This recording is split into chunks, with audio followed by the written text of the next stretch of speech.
You press the accelerator, the engine suddenly races from 2000 to 4000 RPM, but the car barely gains speed.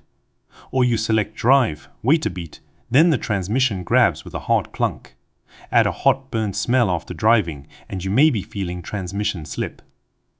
The key sensation is a disconnect between engine speed and road speed. The engine sounds busy, but the wheels are not receiving the matching push. A true slip means part of the drivetrain is failing to hold or transfer torque, which is the twisting force produced by the engine.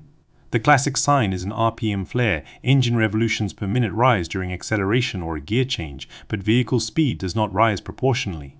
In a healthy stepped automatic, RPM usually drops when the next gear fully engages. During a slip, the tachometer may jump upward first, then fall when the transmission finally catches. You may also feel hesitation, a soft surge or a brief neutral-like moment between gears. Inside a conventional automatic, gear changes depend on clutch packs, stacks of friction discs that lock different parts of the planetary gear set together. A planetary gear set is a compact group of gears that creates the transmission's different ratios. Some designs also use bands, friction straps that hold rotating drums. Automatic transmission fluid, or ATF, is both a lubricant and the hydraulic working fluid. A pump pressurizes it, and the valve body, the transmission's hydraulic control block, routes that pressure to the correct clutch. If a clutch pack is worn, or hydraulic pressure becomes too low, the clutch can slide instead of holding firmly. That sliding converts useful motion into heat.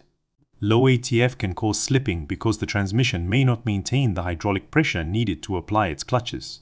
Degraded or overheated fluid can also accompany internal wear, but fluid condition alone does not prove the cause. A solenoid is an electrically controlled valve that helps direct fluid or regulate pressure, a sticking solenoid or valve. Body problem can create delayed, harsh, or inconsistent shifts. A torque converter is the fluid coupling between the engine and automatic transmission. Its internal lockup clutch can also malfunction, especially during steady cruising. Highway speed slip can feel different from a low-speed shift problem. At steady cruise, many automatics engage the torque converter clutch, which mechanically links the converter more tightly to reduce wasted slip. If that clutch repeatedly releases or fails to hold, RPM may drift or jump a few hundred revs without a matching speed change, sometimes with a shudder. Under load, climbing a hill, passing or towing within the vehicle's rated limits, worn friction elements may reveal themselves more clearly because more torque has to be transmitted. A manual transmission slips for a different reason. The main clutch sits between the engine and gearbox. Its clutch disc is a friction plate, and the pressure plate is the spring-loaded assembly that clamps that disc against the flywheel, the rotating plate attached to the engine. When the disc is worn, contaminated, or the pressure plate can no longer clamp strongly enough, engine torque overwhelms the friction grip. The giveaway is often strongest in a high gear. Uphill or during hard acceleration, RPM rises quickly while the car accelerates weakly, even though your foot is completely off the clutch pedal. Grinding during a manual gear change points to a different mechanism. A synchronizer, or Synchro, is a small friction device inside the gearbox that matches the speed of the gear and shaft before the gear locks in. Worn synchros can make a particular shift resist, crunch, or grind, especially when shifting quickly.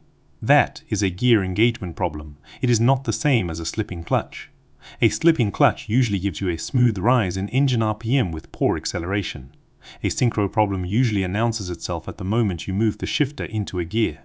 Not every strange surge is transmission slip. A misfiring engine usually feels like stumbling, shaking, or repeated loss of power, not a clean RPM flare. A flashing check engine light can accompany a severe misfire. Traction control can also cut engine torque when tires lose grip, often with a flashing dashboard indicator.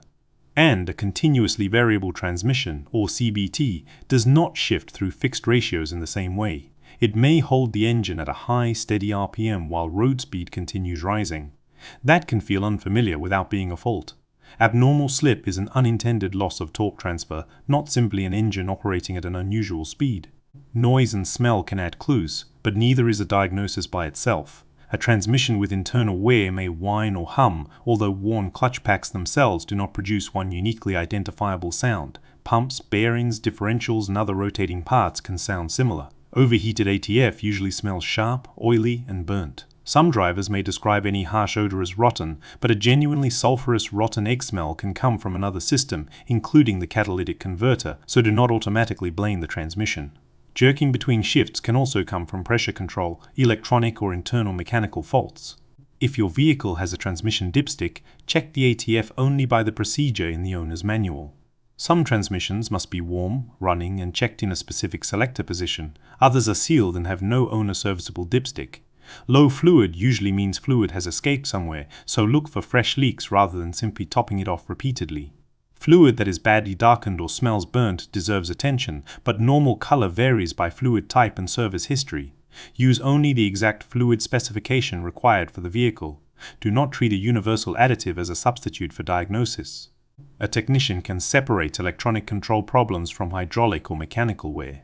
Diagnosis may include scanning the engine and transmission computers for trouble codes, comparing commanded gear with actual input and output speeds, checking fluid level and condition, inspecting for leaks, and testing hydraulic pressure when the design allows it. In an automatic, excessive clutch slip may leave friction debris in the pan or fluid. In a manual, the clutch release system, disc, pressure plate, flywheel, and gearbox engagement can be evaluated separately. The exact test sequence varies by vehicle and transmission design. The practical rule is simple. One odd shift is not enough to condemn a transmission, but repeatable RPM flare, delayed engagement, loss of drive, or a burning odor deserves prompt diagnosis. If the car suddenly will not stay in gear, barely moves, overheats, or produces severe grinding, avoid continuing to load the drivetrain and arrange professional inspection or towing. Catching a fluid leak or control fault early can be far simpler than continuing to drive until friction parts are damaged. What you are looking for is not just a noise, it is a repeatable mismatch between engine effort and vehicle response.